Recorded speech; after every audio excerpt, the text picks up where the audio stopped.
ആ ആക്സിഡന്റിൽ ജോണിന്റെ കാഴ്ച നഷ്ടപ്പെട്ടു. മസ്തിഷ്കക്ഷതം മൂലമാണ് അത് സംഭവിച്ചിരിക്കുന്നത്. എന്നാൽ 2 ദിവസത്തിനു ശേഷം ഒരു വിചിത്രമായ ഒരു കാര്യം ഡോക്ടർ കണ്ടു. ഹോസ്പിറ്റലിന്റെ ഇടനാഴിയിലൂടെ ജോൺ നടക്കുന്നു, അതും രാത്രി. പിറ്റേ ദിവസം തന്നെ ജോണിനെ അവർ ഒന്നുകൂടി പരിശോധിക്കാൻ തീരുമാനിച്ചു. പരിശോധനയിൽ അന്ധത ഉള്ളതായി തന്നെ ഡോക്ടർ സ്ഥിരീകരിച്ചു. പക്ഷേ അവിശ്വസനീയമായ കാര്യമെന്തെന്ന് ചോദിച്ചാൽ, തന്റെ ചുറ്റുമുള്ള വസ്തുക്കളെ ജോണിന് അറിയാൻ കഴിയുന്നുണ്ട്. അതായത് കാണുവാൻ കഴിയില്ല, പക്ഷേ അറിയുവാൻ കഴിയുന്നുണ്ട്. മുൻപുള്ള തടസ്സങ്ങളെ മനസ്സിലാക്കി അയാൾക്ക് നടക്കുവാൻ സാധിക്കുന്നുണ്ട്. അങ്ങനെയാണ് ഡോക്ടർമാർ ആ കാര്യം ഉറപ്പിച്ചത്.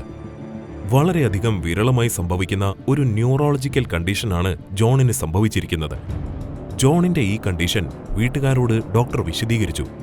എന്നാൽ വീട്ടുകാർക്ക് അത് വിശ്വസിക്കാൻ കഴിയുന്നുണ്ടായിരുന്നില്ല. വീട്ടുകാരെന്നല്ല, ഈ വീഡിയോ കാണുന്ന നിങ്ങൾ പോലും അത് വിശ്വസിക്കുമോ എന്നെനിക്ക് സംശയമാണ്. ബ്ലൈൻഡ് സൈറ്റ് എന്ന ഒരു കണ്ടീഷനാണ് ജോണിന് സംഭവിച്ചിരിക്കുന്നത്. പേപ്പറിൽ ജോണിന് കാഴ്ചയില്ല, അത് സത്യവുമാണ്. എന്നാൽ കാഴ്ചയില്ലെങ്കിലും കാഴ്ച പ്രോസസ്സ് ചെയ്യുന്ന അവന്റെ തലച്ചോറിന്റെ ഭാഗങ്ങൾ സജീവമായി ഇപ്പോഴും തുടരുന്നുണ്ട്. കണ്ണിൽ നിന്നുമുള്ള ഇൻഫർമേഷൻ തലച്ചോറിന് കിട്ടുന്നില്ലെങ്കിലും മറ്റെവിടുന്നോ ഇൻഫർമേഷൻ അവന്റെ തലച്ചോറിലേക്ക് എത്തുന്നുണ്ട്. അതുകൊണ്ട് തന്നെ കാണുന്നില്ലെങ്കിലും അവൻ ചുറ്റുമുള്ള വസ്തുക്കളെ അറിയുന്നുണ്ട്. എങ്ങനെയെന്ന് ചോദിച്ചാൽ അയാൾക്കും ഉത്തരമില്ല. കേൾക്കുമ്പോൾ വിശ്വസിക്കാൻ ബുദ്ധിമുട്ടാണെങ്കിലും കാര്യമുള്ളതാണ്. ബ്ലൈൻഡ് സൈറ്റ് എന്നാണ് ശാസ്ത്രലോകം ഈ ഒരു പ്രതിഭാസത്തെ വിളിക്കുന്നത്. ഇതിന് പേരെല്ലാം ശാസ്ത്രലോകം ഇട്ടെങ്കിലും എങ്ങനെയാണ് ഇത് ബ്രെയിൻ ചെയ്യുന്നതെന്ന്, അതായത് കാഴ്ച കാണാതെ പ്രോസസ്സ് ചെയ്യുന്നത്, ഇന്നും ശാസ്ത്രലോകത്തിന് പൂർണ്ണമായും മനസ്സിലായിട്ടില്ല. പക്ഷേ ഒരു കാര്യം മനസ്സിലായിട്ടുണ്ട്: തലച്ചോർ നമ്മിൽ നിന്നും ഒരുപാട് രഹസ്യങ്ങൾ ഇപ്പോഴും മറച്ചുവെക്കുന്നുണ്ട്. അപ്പോ ഇന്ന് നാം നോക്കാൻ പോകുന്നത് ആ തലച്ചോറിന്റെ ചില രഹസ്യങ്ങളാണ്.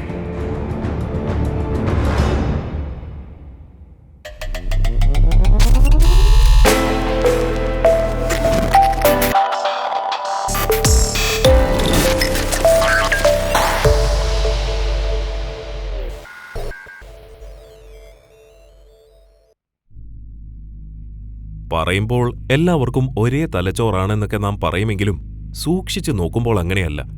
നിങ്ങളുടെ തലച്ചോറിലെ ന്യൂറൽ പാത്വേകൾ കണക്ട് ചെയ്തിരിക്കുന്ന പാറ്റേൺ നിങ്ങളുടെ മാത്രമാണ്. നിങ്ങൾ മാത്രം എക്സ്പീരിയൻസ് ചെയ്ത സംഭവങ്ങളുടെ ആകെ തുകയാണത്. അതുകൊണ്ട് തന്നെ നിങ്ങൾ ലോകത്തെ കാണുന്ന രീതി എന്ന് പറയുന്നത് നിങ്ങളുടേത് മാത്രമാണ്. നിങ്ങൾക്ക് മാത്രമേ അങ്ങനെ ചിന്തിക്കാൻ കഴിയൂ. ചില സമാനതകൾ ആളുകൾക്ക് വരാം, എന്നാലും നിങ്ങളെപ്പോലെ ഈ ഭൂമിയിൽ നിങ്ങൾ മാത്രമേ ഉള്ളൂ.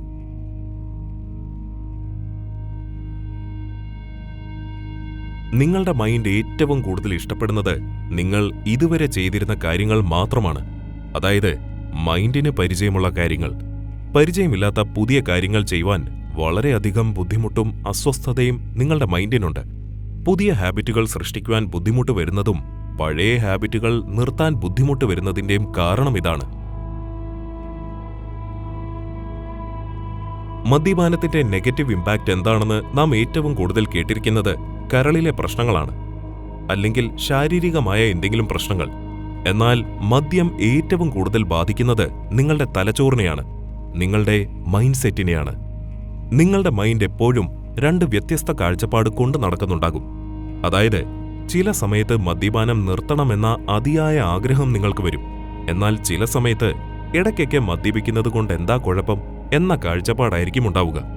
ഈ 2 ചിന്തകളും ഒരു മൈൻഡിൽ വരുന്നതിന്റെ കാരണം ഒന്നു മാത്രമാണ്: നിങ്ങളുടെ മൈൻഡിനെ മദ്യം ഹൈജാക്ക് ചെയ്തിരിക്കുകയാണ്. അതുകൊണ്ട് തന്നെ അതിനാവശ്യമായ ചിന്തകൾ അത് സ്വയം ഉണ്ടാക്കുന്നു. ഒന്ന് മാത്രം നിങ്ങൾ ആലോചിച്ചാൽ മതി. മദ്യത്തെപ്പറ്റി കുട്ടിക്കാലത്ത് നിങ്ങൾക്കുണ്ടായിരുന്ന കാഴ്ചപ്പാടെന്തായിരുന്നു? മദ്യത്തെ അറപ്പോടെ നോക്കിയ നിങ്ങൾ പിന്നെ എങ്ങനെ ഇങ്ങനെയായി? ഞാനിപ്പോ ഈ പറയുന്ന കാര്യം കേൾക്കുമ്പോൾ നിങ്ങൾ ഇറിറ്റേറ്റഡ് ആകുന്നു എന്നാണെങ്കിൽ ഒന്നോർക്കുക, നിങ്ങളുടെ മൈൻഡും ഹൈജാക്ഡ് ആണ്. മനുഷ്യ ശരീരത്തെ പഠിച്ചുകൊണ്ടിരിക്കുന്ന ഒരു കൂട്ടം ശാസ്ത്രജ്ഞരാണ് അത് കണ്ടെത്തിയത്. വയറിന്റെയും കുടലിന്റെയും ഭാഗത്തായിരുന്നു അവർ പഠിച്ചുകൊണ്ടിരുന്നത്. പെട്ടെന്നായിരുന്നു അവർ ആ ഞെട്ടിക്കുന്ന കാര്യം കണ്ടത്. അവർ ഇതുവരെയും പഠിച്ചതിനെ തലകീഴായി മറിക്കുന്നതായിരുന്നു ആ നിരീക്ഷണം. തലച്ചോറിൽ മാത്രമുള്ളതാണ് ന്യൂറോൺ നെറ്റ്വർക്ക് എന്നായിരുന്നു ഇതുവരെയും ശാസ്ത്രലോകത്തിന്റെ കണ്ടുപിടുത്തം. എന്നാൽ ഇപ്പോൾ അത് മാറിയിരിക്കുന്നു.